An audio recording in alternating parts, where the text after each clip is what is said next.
Hello guys, today I'm gonna show you how to find the Wi-Fi password in Windows 11. Fast and easy. This is the best guide for you to use in Windows 11. First of all, you can go here. So you can see the Wi-Fi password we access here. So the first of all, we click on Start and then click Control Panel. Tap in Control Panels here and then click on it. After that, make sure that your view by here, your view by must be category here, this one, and then you can click view network status and task.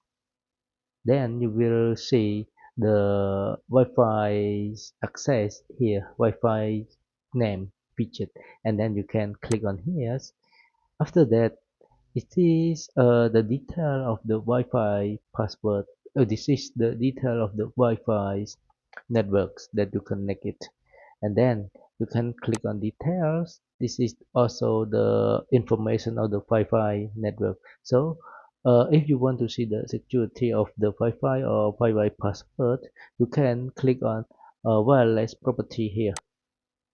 And then you can click on security, and then you can click on show characters, so you will see the Wi-Fi password. Yes, the Wi-Fi password that I connect is the 007, 008, and 009.